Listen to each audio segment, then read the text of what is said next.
Let's check if we're live on all the streams. I will bring up the chat. Let's have a look, Dave. We have to check if we're live. I need to be warming. Yeah, well, it was chilly in here at first, and then. Let's have a look. Check in if we're live. If you have joined, do drop in the comments. Always good to see who has landed. There's always a slight delay, so they'll be in momentarily. There we go. Cool. Just gone live on Instagram as well. Thought we'd fire that up this week after handing over the reins last week. Yeah, here we go. How's it going, Angus? Welcome to the show. Brilliant. Dave, you could definitely talk more than me today because of the old throaty. Yeah, that's fine. Yeah, throaty. That used to be I think when I was a kid, I used to get throat sweets called throaties. Really? Yeah, I used to buy them from like a chemist whenever I had a cold or something. I used to treat them like sweets. Interesting. Yeah, throaties. Throaties, I don't remember. Yeah, little like gummy things that they were good for your throat. Glad to they might still sell them.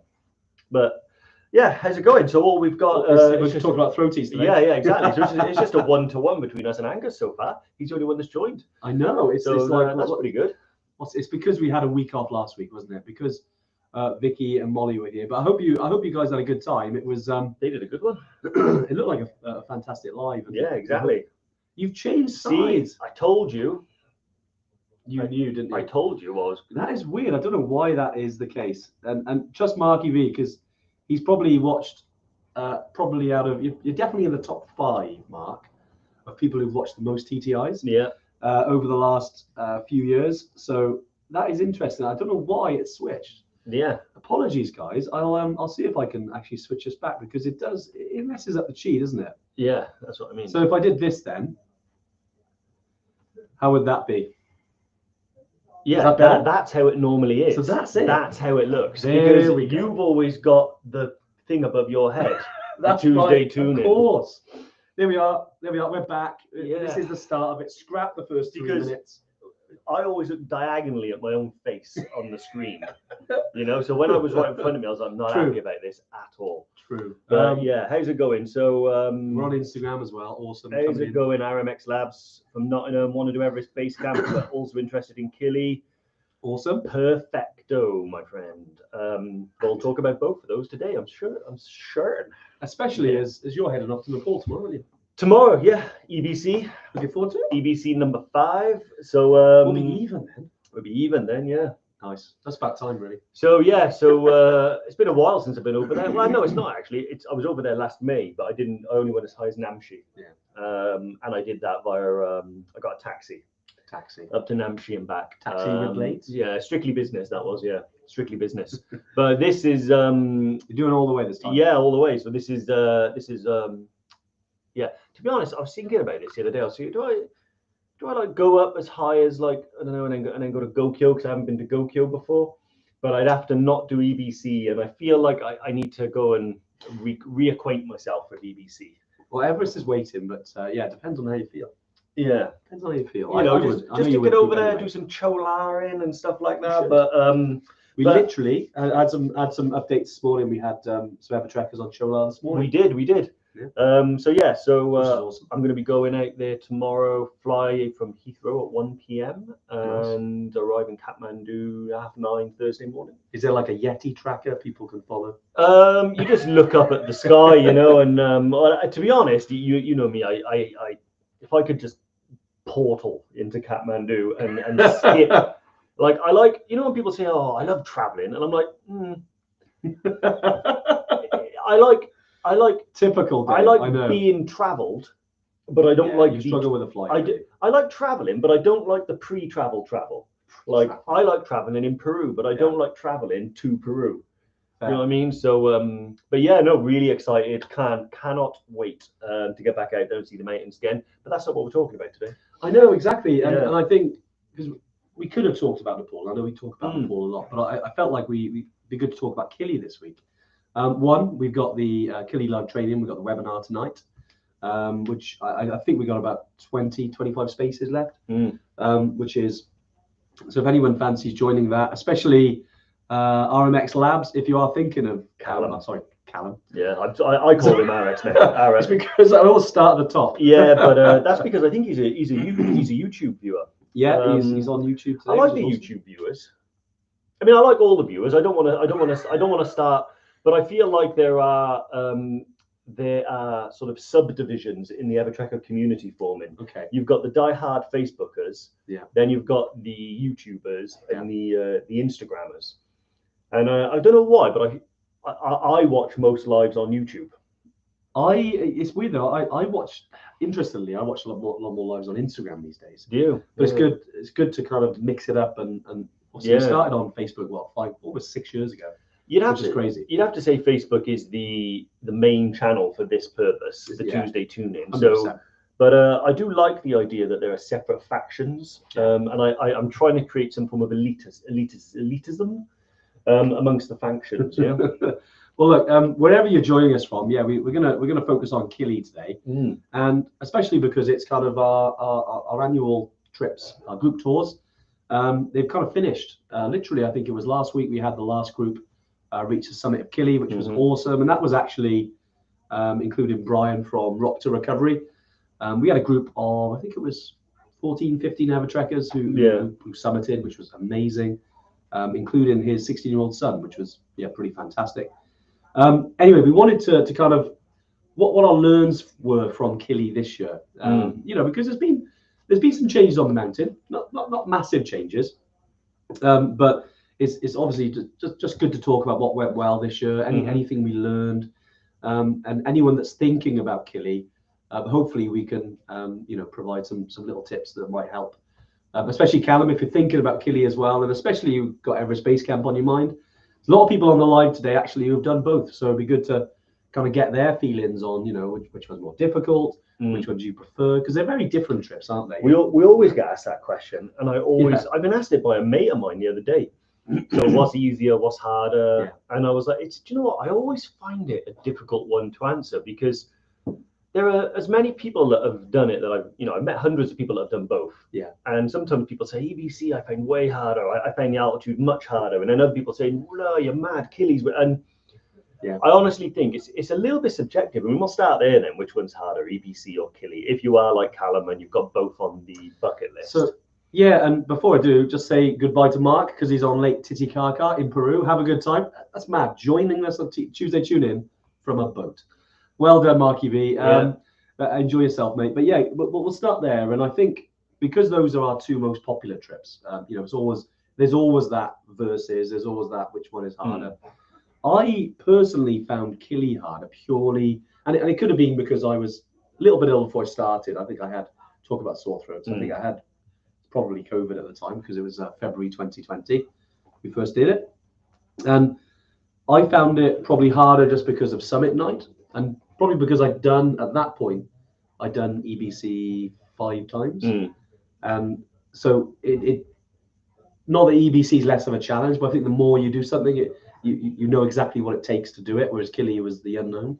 So I think for me, Killy was certainly harder. But then I've heard from Evertrekkers who have done Killy and EBC, and sometimes they did Killy first, and then they did Everest, and they were like, "Oh wow, that was harder." Yeah, no, it's a different type of trip, isn't it? Because of the it's longer. You're at altitude for longer. I'd say, definitely Nepal is colder. Yeah, I would also say that I think Nepal has got so if you're just doing Everest Base Camp, I think Nepal has got a few more tough days, particularly the last 3, which people always overlook. They're long days, and you're still at altitude for 2 of them. Yeah. In fact, all 3 of them technically, but you've acclimatized so well that it's only high altitude trekking for 2 of them, in my opinion. Sort of, Gorakshep to Feriche to Namche. But there's a couple of days, like the second day even up to Namche Hill, bit of a lung buster. Tengboche Hill, bit of a lung buster. We're on Killy. I found most days pretty doable. Yeah. There was the Elephant's Back, which was a little bit stiff, but I was like, I don't know if there's a day that really knocks me about a bit. Yeah. But Summit Night is worse and more, well, not worse, it's more difficult than any other day on any of the other BBC treks, including like the 3 passes. There's no day where you're up as long. with a lack of sleep at such high altitude doing such distances. But so that's what it is. It's that one day. Graham, namaste from a chilly Namche Bazaar. How you getting on, Graham? Also, we got Carlos as well from Three Passes crew, also from Namche Bazaar. Are you guys together, Graham? I don't know if you're in the Irish bar, if you've got back. Be interesting. Mr. Carlos Fandango. I'm trying to think now. Graham, I think, is on his way up. I think he's just got. I could be wrong. I don't have a photographic memory of all the trips and dates and stuff like that, but I'm pretty sure I'll see you guys then if you're on your way up, because you'll be back on your way down as I'm coming up. So at some point we're going to cross each other. Because you'll be in Lukla in probably 3 or 4 days. Yeah. So Lukla on Sunday. No, Monday. Nice. I'll be in Lukla, Namche on Tuesday. Nice. And Wednesday. So no, it'd be great to see everybody over there. So yeah, that's the one thing. What I've always given people advice with is I would say I wouldn't make a decision over to do Kili or EBC based on which one you think is harder, because they're both so challenging that if there's not much between them. So it's not a case of like, I'm going to do EBC because I've heard Kili's harder, so I'll find the EBC easy. You're going to struggle pretty much the same on both trips. Exactly. The challenge is just a little different. I would focus more on the mindset I always try to get people into is when you think about what you like to do. Are you the type of guy that likes to cross a finish line, reach the peak of a mountain, have a challenge with a very definite sort of culmination?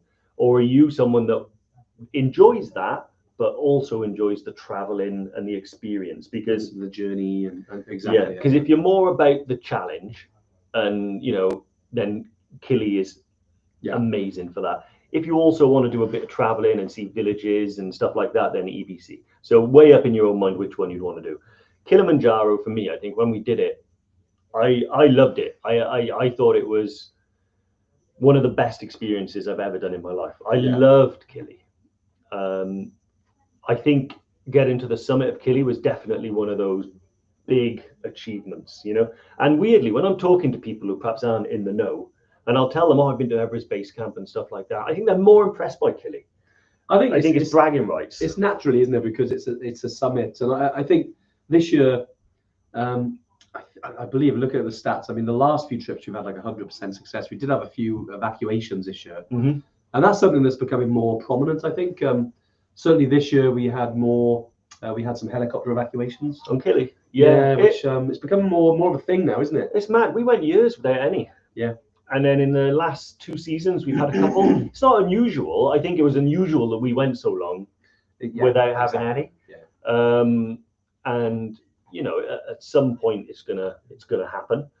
The process is, especially Tanzania's got a lot better, I think, in terms of having that instead of the old wheelbarrow. Yeah, because it does suck if you're really ill or you've broken a leg to be sort of run down the mountain in a wheelbarrow, pretty much. Yeah. That's what it used to be like, but it's definitely improved now. Yeah. The safety on the mountain, which is really good. And you don't want to make it. I'd say, we don't want to make it too safe. It's more about, obviously, it's a mountain. We make it as safe as you can, managed as best you can. But certainly the evacuation process has been. Yeah. I've noticed anyway this year more of those, and certainly as well the weather's been a bit mad on Kili this year. Yeah. I know earlier this year we had a bit of snow, Yeah. I know it was always windy on Kili. I think the weather across everywhere's getting weird. It's been nuts all year, isn't it? When we went to Machu Picchu, when we arrived in Cusco, it was raining. Yeah. And the guide said it's been really weird. The rain shouldn't arrive now. Normally it's a very off and on thing, the rain out there. Yeah. And it hadn't, and it arrived, and he said, the rainy season shouldn't arrive for a month, but it's here now. And that was the only rain we had the entire time. Actually, no, 1 day trekking. That's right. It was a bit drizzly, wasn't it? It wasn't too bad. It was Tokto Pass Day, but at the end of Tokto Pass Day, we had it. That was a strange trip though, because I'd never been like frozen and boiled so often in one trip. It was, the nights camping were properly cold. Yeah. And then going to the Amazon where it was like I felt like I was boiling the bag Dave. Yeah. But Kili straight. We've had some, bit tricky in Nepal as well. So I think it's one of those things where weather's going to become a big part of the challenge. Actually, where before years gone by, it was really stable. But weather can really knock you about a bit, though. If you're on Kili, especially summit night, and it's high wind, or it's really like we had tail end of a storm. Big, yeah. Night before, doesn't it? Not many people summited. No. Almost all the groups. I think one group made it that night, and the rest had to turn around. Yeah. So I mean, pretty mad. I remember when we were going up. It's actually Hey Jim, a little tip that I've learned for Killy. If it is windy, have like a base layer with a hood, because I don't know if you're like me, I get annoyed by things. So I didn't have a base layer with a hood on, so I had to use my hood on my Gore-Tex jacket. Yeah, and it was so loud. well, because it's like wind buffeting pretty your head. windy that day, pretty windy. But I kind of liked that it was like that in a way, because it kind of, when you did it then, it's a bit more epic. It's a bit more like, oh bloody hell, we did some great conditions. It was mad though, because the wind was really, really high. Yeah. And then it felt like when we got to Stella Point, a really exposed area, it just disappeared. It did for a bit, but it got colder.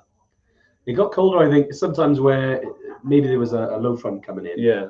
And certainly it kind of temperature dropped. Yeah. And because remember, we recorded a little podcast on the top, didn't we? We did for about 10, 15 minutes. We couldn't do it for very long because it was like freezing.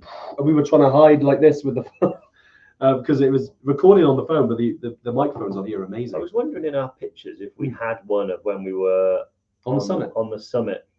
I don't think we. I don't think we do actually. Yeah, we do have. Actually, we do have the summit picture, which is this one I've just brought in. Nice. So that's us on the summit. What I love about this picture is you can kind of get an idea that it's really cold. That sky, that's the view we had. It was like the inside of a ping pong ball. What I love about this picture is every single person in the picture is staring at a different camera. It's so interesting. There's only like 2 people that are actually looking at this camera. And then we got the other side of it, which is me and Andy getting drunk with the porters. Classic. You gotta celebrate. You gotta hydrate. Drinking local banana beer. So yeah, classic. Brilliant. That's a good picture. That was when we first met the team over there, wasn't it? Yeah, exactly. Yeah, actually, that wasn't the same trip. We should say the getting drunk with the locals was in July. Yeah. 2019, and the summit picture was February 2020. I'm gonna bring in this one as well, because this one is that how we feel? That's an old picture. Clearly, we didn't make this. This is AI. Yeah. But I just love that this is the expectation. And the reality is you're walking like zombies for most of the time during the evening. But, I'd say it's both of those, though. It is, yeah. Because most people get to the summit at around 6 a.m. Yeah. But 3 hours before, you are crawling up in the dark. But, yeah. I like it, Brian. Facial hair. Yeah, the facial hair is back this week. Yeah. Definitely. Yeah. But, yeah, what would you say is your favorite part of the Killy climb then? So and you're not allowed to say the summit. No, I think in terms of day, I quite like Barranco Wall. I think it mixes it up from just walking over terrain. There's a little bit of scrambling involved. It's not massively scramble, but I think Barranco Wall on top of Barranco Wall was really good. That was one of my highlights as well. That was great. What I loved about I think that is probably one of my favorite memories. Is getting on the top of Barranco Wall, but not necessarily because it was a massive achievement. It's easy to do. Like Barranco Wall is, it's a challenge in the mind really, but it's not really that much of a physical challenge. Yeah. It's very safe. It's not as scary as it looks. When you're actually doing it, I think Mount Olympus, which is my t-shirt I've got on today actually. I know this So this is from the refuge. I got it from the refuge. Yeah. So this is the Mount Olympus t-shirt I got in the refuge. My advice, by the way, if you ever go on a trip and you end up staying in a little place that sells its own t-shirts, you should buy one because I never regret. I love it. It is funny because I think we had a meeting yesterday where I was working from home, and then but I think you had one of the t-shirts we bought from a cafe in near Peru. It was the that little coffee shop. It was in Ollantaytambo. Right. And it was a coffee shop, and it's got like an Aztec-y sort of bird on it, and then it says the name of the coffee shop. So that was the t-shirt I had on. You got to get these t-shirts. It's great. I love it. But yeah, what I loved about Killy was it's a different flavor of experience, I think, from all the other ones that we do. Like the guides on the mountains are like, and this might, annoy some people, but I loved it. Yeah. Is that like sometimes they're playing music, and it's a bit more of a lively experience. At least when I was there, that's what I experienced because. There's this idea that, when you're climbing a mountain, you don't want to hear people blasting out their music. And I'm actually one of those. And it does annoy me sometimes. But it annoys me in the context of it being in a place where doesn't or shouldn't happen. Yeah. You know, and I think with our mountains in the UK, it's not something we do. And in Nepal, generally the porters will listen to music, but it's not something we do. But in Kili, it's just an amazing mountain. We were there for a good time. And when we got to the top of Barranco Wall, they had like a whole picnic set out for us with all the food. And the guides were playing, I remember it was Lucille by Little Richard. And I was thinking, this is great, like proper old time rock and roll. On the top of Barranco, people. And I was like, this is amazing. It was great. Although I do remember that one French girl was really annoyed by it. She had a few swear words, but you get all manner of people on these places, and some of them, that's not what they were looking for. Yeah, I always think as well, you know, it was something someone told me. It was actually on a speed awareness course.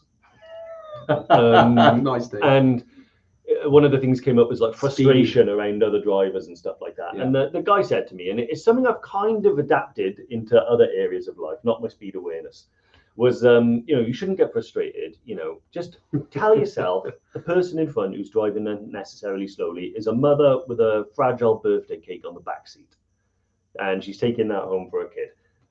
And I always think about that, and I always think, what I took from it is, you don't know what's going on with other people. Exactly. So even though that French girl was a little bit grumpy and didn't quite like the fact that our guides were playing music and stuff like that, I don't know what was going on. Exactly. She might have really needed to go away and have a peaceful, almost spiritual mountain experience, and that's not what she got. And so I'm kind of like, okay, live and let live. You know? Yeah, and I think you're right. Everyone's there we're all on different journeys, aren't we? And wherever you go in there, some people might be more of a deep and meaningful journey instead of just going there to summit. There could be, I think you're right there. I think that's a really good way of looking at it. I'm going to mention, you know, I've forgotten his name. He's on my Facebook. He's one of the early ever trekkers. Did the 3 passes when we were out there. The older guy. We've met him on a training weekend as well. How long ago? 2019. Scottish?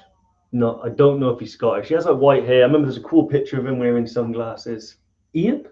Don't know. It's not Ian Foley. No, it's not Ian Foley. Definitely not. He's the guy that left us the really cool video review. I should know. This is funny, isn't it? Because I'm never going to find it. I'll let you. Yeah, percolate with it. He was on the 3 passes trip when we were out there in April, and we stopped with them at Le Boucher. It's not Colin. Not Friggy, no. He's out there now. Anyway, it was amazing. We can chat about this. It was amazing where you know, because I was chatting to him on a training weekend. And I think he joined us for 1 day of the training weekend, and we were chatting to him. Alan from Brecon. He might be from Brecon. Yeah, he was on the training weekend, and then he did the 3 passes with us. Yeah. Alan, but he Lovely did. Guy. He summited Kili as well. He did, yeah. And he was telling me that when he first saw Kilimanjaro, it was on a trip to Tanzania, and it was almost like a spiritual thing for him. Yeah, that's right. That's Alan. He knew he had to. Is it Alan Payne? Yeah, that's it. I'm gonna have a quick look through my Facebook. There's a couple of pictures. I'm assuming his grandchild, so I'm not going to share these. But there he is. That's the guy. Alan Payne. What a legend. I apologize for forgetting your name, Alan. But we haven't spoken in a while. That's my excuse. But yeah, he told me, I think, when I first saw Kilimanjaro through the clouds in Tanzania, it was like a spiritual thing. It spoke to me almost, and I knew I'd had to reach the summit. Yeah. And it's amazing. Like, and maybe that's what that girl was after, you know? So exactly. I guess what I'm preaching here is just, you know, if you meet another trekker that's on a completely different wavelength to you, which will happen, Hip Hop Tony, for instance, then just, you know, like the Beatles, just let it be. Mate, you're on it today. That's good. Yeah. And with Kili, then I know we've talked about. Actually, no. Before we go on to that, I think Callum from YouTube, he's dropped a couple of comments in here, but actually want to focus on his question because we can kind of mix it in. What sort of pre-training do you recommend for altitude? He's only done smaller mountains, so especially with Kili, you know, if he's thinking, and I suppose he's thinking about Kili or EBC. I would say so. There's not much you can do to actually pre-acclimatize yourself, so when you go to altitude, you're prepared. There is, but we're going to park that for a minute because it's not the be-all and end-all, and there's more important stuff you need to do. So what I would focus on, Cal, is just getting yourself as physically fit as possible. And that doesn't mean you've got to aim to be you know, an Ironman triathlete, or you don't have to be a superhuman. Yeah. Just as fit as it's possible for you to get. So, you know, concentrate on strength and endurance, and cardio. And actually, there's two things that I do for strength and endurance. I do a lot of leg exercises in the gym, so never skip leg day. And in fact, if I'm working up to a trip, I might do 2 leg days a week. And I'll also do a lot of stuff on the Stairmaster in a gym. If you haven't got a Stairmaster, find some stairs. And what I tend to do is I aim to do half an hour, because any more than that, and I get angry with the Stairmaster. And for at least 10 minutes of that activity, I won't be holding on. So I find it easier actually to put my hands above my head. Otherwise, I don't know what to do with them. You're on your waist and you look a bit weird. And what that does is it will build strength and endurance in your legs. But when you're not holding on, it'll also strengthen your core, which is super important, because if you've ever done multi-day hikes, sometimes you can wear your core out. And you see people like, and they're walking like that, and that's bending over almost. It's happened to me before, where on long days where you've worn your core or your back, and it just, you can still walk, but it's a bit miserable. So I think that's what I'd highly recommend doing. Strength and endurance, particularly in the legs. The Stairmaster is perfect because it does both and cardio. So it's like all 3 in 1. But that's what I'd focus on, because it's true that anybody, no matter how fit they are, can experience altitude sickness. Yeah. But it's also true that the fitter you are, the less likely you are to experience altitude sickness. So focus on strength, endurance, and cardio, particularly in the legs and your core. You can go to the Altitude Centre in London. There we have an affiliation with those guys. So if you go there with Evertrek, there are some freebies, and maybe you can get, I don't know exactly, but if you book on, you get given all of this. Basically, it's like a training consultation, essentially. Yeah, and they'll help you tailor your training even more specifically for altitude. Yeah. And if you're doing something like Island Peak or Mera Peak or Aconcagua or something seriously chunky, some people will choose to do the rent the machines, like an acclimatization tent that you sleep in for like a few months, and it does help you acclimatize. I would say for all of our trips, that's not strictly necessary. And funnily enough, we did a trip to Aconcagua 18 months ago, maybe. Yeah. And there was, I think, 5 people on there, and the 2 that rented the equipment didn't summit, and the others did. Yeah. So, and the reason they didn't summit was purely because of I think, fatigue. Exactly. So actual fitness and stuff is more important. It also, I think, helps your mindset, because sometimes I think people might do that and think, I'm pre-acclimatized, so that kind of gives me a head start. But it might not make you suffer with altitude. But if you're relying on that to get you to the summit, it's not going to work. You do have to do the work. There's no way around doing the work. Especially for Killy, it's just walking. It's literally just getting out there, pack on your back, putting the miles in. And if you do that, I mean, maybe do a practice at night. Get your head torch on, get out, do a night hike, or maybe do maybe sunrise. So you're hiking for sunrise, so at least it's dark. Just gets you kind of thinking a little bit differently, because that's what you're going to do on Killy. So I definitely recommend getting out there. Sorry with the voice. Getting out there and just pack on your back and just getting the miles in. Appreciate that not everyone lives near big mountains, and certainly you can go there every day. But even if you can do it once a month or something, and just get out there and do a big day in the mountains, several hours, where you're tired at the end. So it's not an easy day. I think those days they prepare you, I think, far more than what Dave was saying there. And it's, as Stuart said there, this isn't, Altitude Centre, one of our partners. It's great, the science behind the altitude. But it's not a substitute for the work. Exactly. You still have to do the work. But the Altitude Centre help you train, and you'll get an assessment into what you can do to improve your likelihood of success at altitude. Yeah. But again, like Andy said, it's not a substitute for the work. Yeah. Brian has said he's got his rucksack. Thanks. Hey. I think we posted that like 3-4 months ago. I don't know what's going on, Brian. So apologies, Brian, that took longer than arrived, but thank you, mate. Love the content. I know you said some great stuff, which was on Killy as well, wasn't it? Which was brilliant. But no, mate, I want to see that. I want to see that rucksack now being used on your when you pull in the sleigh. Because I think Brian does London to Brighton or Brighton to London every year, which is fantastic for charity. So good on you, Brian. Get that rucksack. That's a big sock. Yeah, exactly. Just gonna have a quick. I'll answer one super quickly. So, Cecile, do we have an update from the Mole on who are doing Island Peak? Not as of yet, but we'll get updates as and when they reach the summit and stuff like that. So we'll post on social media and celebrate that success. But Jack said the most people take Diamox. Actually, on Killy, a lot of people do take Diamox. Yeah, they do. You took it on Killy? Yeah, I took it on Killy. After a few days. So I started taking it on Killy on the day we arrive at Barranco, because you go to Lava Tower. And on my way up to Lava Tower, to be honest, I look back and I think I probably could have not taken it.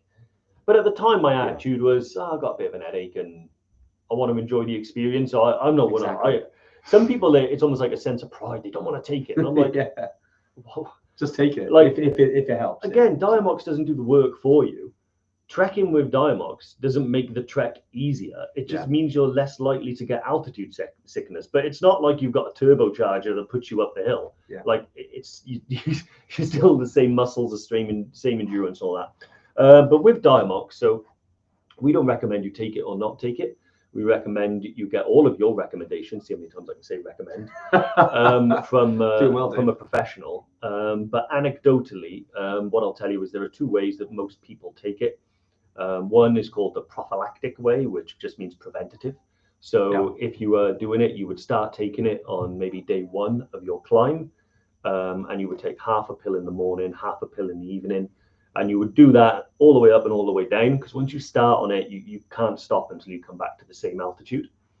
Other people take it reactively. So they don't take it and they start off with every intention of not taking it. And then if they start to feel symptoms, they'll start taking it the same way, half in the morning, half in the evening. That's the way I did it when I was on Killy. And I'll sometimes consider using it so on all my EBC trips, I've never used it, but on Killy I did, and on Machu Picchu I did. The reasons were different. On Killy I did it because I was halfway up the mountain and I decided, I think I'm getting a bit of a headache here, and I took it just in case. On Machu Picchu trip, I was really unwell when I started. In fact, that was a disaster, wasn't it? I mean, I had a food poisoning, but it attacked me on the flight. You had a bad flight, didn't you? It was a nightmare. It was they almost had to nightmare. Change course and land somewhere else. It was that close. It was that close. It was a disaster. Literally on my way to Miami, I had this. All of a sudden, I was so ill that when I got to Miami, we were in the queue for like. You were struggling to stand. I was struggling to stand. I was like, I just had to kneel on the floor, and I started so depleted, and I got to Cusco. Remember, I got there in the morning, and I stayed in my room until the next. We went out around Cusco, but I knew Dave needs some sleep. Yeah, and then the next day we did a walk around Cusco, and then the next day we did. Rainbow Mountain, which went above 5,000 meters, and I just found that I was not firing on all cylinders physically. So I took the Diamox then. So that's an example of how you might take it. Exactly. And it does make you pee more, actually, Jack. So one thing you've got to be conscious of is making sure you drink enough, like 4 to 5 liters a day. You have to replace the water you're going to lose. It's like strapping a turbocharger to your bladder. In fact, it's really irritating. And if you're in a tent or anything like that, ideally you want to be in a tent on your own, but a pee bottle makes life so much easier. Yeah. Otherwise, you're in and out your sleeping bag, in and out the tent 5 times a night. If you just got a pee bottle, or if you've got a mate like Andy, and I just be Andy, I'm peeing in my bottle. There you go. Yeah, but just remember, in the morning when you're thirsty. That's not a Barocca, mate. Make sure you know where your right bottle is. Yeah, exactly. So put like warning tape around it and stuff like that. I'm going to post something here as well, because I know there's some great questions. I know this link. I'll have to share it separately on Instagram. But yeah, that's for the Catch Kilimanjaro training, which we're doing tonight, which Dave is doing. And this is really good, actually. It's more for people probably at the start of the journey. But anyone that is thinking about taking on Killy, highly recommend you join that with Dave tonight. Yeah, I'm going to be talking about Killy like hours today. It's a killy day for you. I know. It's planned. Yeah, I know. I'm gonna non-stop talk, and I've worn my Mount Olympus t-shirt. I haven't got a killy I know, t-shirt. and then you go into EBC tomorrow. Yeah, at least you're mixing it up. Yeah, I am. Yeah, so I'm wearing a Mount Olympus t-shirt to do a killy talk, and I'm going to Nepal tomorrow. Well, that's it, mate. That's the life of a Yeti. That is it. No, but I think there was a question which I think Rich has answered. Well done, Rich. Yeah, which is tents on killy, single or double. Yeah, they're double, so you can fit 2 people quite comfortably in there. Yeah. Like for instance, normally, just use this as an example. Let's use this. Say that's kind of like the overview of the tent. You'll have sleeping bag here, and then most people you put your duffel bags in the middle, so you've got like your own little section. That's what we do. I know a lot of Evertrekkers do that way, and it means you've got your own space. We did do that, but I remember I forgot to bring a pillow, so we ended up with just your bag as the barrier, and I put mine behind my head, and then like a fleece over. And that was your pillow. And funny enough, I do that all the time. Good improvising. I've done it I did it on Machu Picchu. You did. I noticed that. So, but I had a much smaller bag on Machu Picchu, so it was easy. So I literally wrapped the whole thing. I stuffed it with like soft things, wrapped it in like a hoodie. Yeah, and then it's quite nice. Then you sleep on the back. Nice. Just going through as well. Brian makes a really good point actually, and again, talk about altitude on Killy. On Killy, we had the option of a acclimatization walk every afternoon. The only person that struggled on summit night was the person who stayed in. Yeah, and it's something on all trips is that we always encourage active acclimatization. Just laying down and just resting sometimes can be worse for you. I know it's what you want to do because you're knackered, especially after a big day. And this happens a lot on Everest Base Camp, actually. You do get people that just want to, I'm just going to stay, and some people will go out and walk. But the point is you want to get the blood flowing. You want to get, you're trying to get oxygen, more oxygen around the body. So the more active acclimatization you can do. And actually, I know Dave will be talking more about this tonight around kind of, especially on our itinerary, on the Lamosha route, you've got Shira 1, which is kind of night 2, and then Shira 2, which is night 3. But when you're at those places, you do kind of walk around, especially Shira 2, you walk about 200 meters. So you get to camp. It's not long really from Shira 1 to Shira 2. But that being on that plateau is really good for acclimatization. And that's why Lamosha has a really good success. And it means then that kind of hour hike out of camp on Shira 2 makes up then when you go the next day to Lava Tower, which is tough. It's tough anyway, but it means that your body has got more of a chance because you've actually done some active acclimatization. Yeah, no, and it's also sometimes they're good days as well. Yeah. Like I'll be honest with you, like I do understand sometimes because psychologically, when you get to camp, psychologically you're done for the day. You're done for the day. Yeah, exactly. And especially if you've had a bit of a tough day, you see that camp and you're like, oh. And so then to get in the mindset of like, oh my God, I got to get up and walk up a hill again. But actually, I promise you, it's easy. It's not hard. Yeah. It's a little bit. It's not much. It is a little bit. Just most of the time, it's like an hour. Yeah. And that's like half hour walking up, which isn't long at all. You sit and have a laugh, and then you walk down again, and it's fine. So do it. Exactly. Especially on places like EBC, actually, because most of the time you'll walk to something. So when I go to, and it depends on the guide, it depends on the group, and it depends on the weather. So if you've done EBC and you didn't do this, it might be because the guide decided that actually rest was more important. There's always that balance. That's it. It's never set in stone with adventure. Exactly. Yeah. But for instance, Facting, you can get to Facting, and if the group's pretty strong and arrive there a bit early, there's a little monastery above Facting. So you can take an hour walk. It's really nice. And it's this little monastery that not many people visit. I went there for the first time in May. Yeah, I hadn't been up there before. It was beautiful. See, this is the thing. I did it on my very first trip. Really? But I haven't done it on the one subsequently. But Namche is my favorite place, and Dingboche for this, which is when you arrive there. So it encourages people to get out and do stuff because it's obviously a town and there's shops and you can do lots of stuff. On Killy is a little bit difficult because it's just the camp and then the mountain. But also you'll see a different side of it. You'll wander around camp and take some pictures. And so even if you don't want to get up and do the acclimatization hike, stay active. So don't just sit in your tent and go to sleep because it doesn't really help you the next day. You'll feel less tired, but you won't. The next day won't be easier. What we found is go in the tent, get changed, walk around, have some time, and chat to other trekkers and go take some pictures, stuff like that. Yeah, exactly. Some more questions as well. I think it's from Paolo, which was the best time of year to climb Kili. So, yeah, you've got the early part of the year. So you imagine kind of January to March, which is a really good time to climb Kili, actually. Yeah. February, March being more popular, I'd say. But then it does get into kind of wet and dry season. But you do get a bit more rain. And there's no getting around on Kili. You'll see porters wearing big, not anoraks, ponchos, covering the bags and everything, because it does rain a lot, especially on the lower slopes, because it's quite there's a lot of jungle there. You'll have monkeys. It's very temperate, so the landscape does change. You've got 5 different levels on Kili. Obviously, as you get higher, it gets colder. Sometimes that can turn to snow, but you will get rain pretty much any time of the year. Hopefully not, but and hopefully not on summit day, because you're going to have nice views. But yeah, so January to March, really good time. Then you've got the summer months. You've kind of got June to October. That's when we run our trips, and they tend to have really good weather. Also, it's a good time to go and when you're out there, because Tanzania, you're not far away from Serengeti National Park. It's a really good time to go to the Serengeti or Lake Manyara and Ngorongoro Crater, because the grass is at its lowest, because it's drier, so you'll be able to see more animals. So that's popular from a safari point of view as well, if you want to do that after Kili. Yep. Nige says, various vaccinations for EBC last year. Will I need further ones for Kili? I actually think they're more or less the same. Yeah.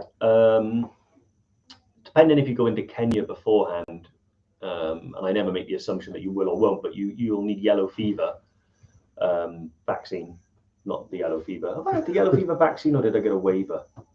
You had yellow fever. I had the yellow fever vaccine. It's a little bit of a shortage of it in the UK at the time. I think I lucked out and got it. And one of the guys who lives in Cardiff had to drive all the way to like Exeter or something, wasn't it, to get it?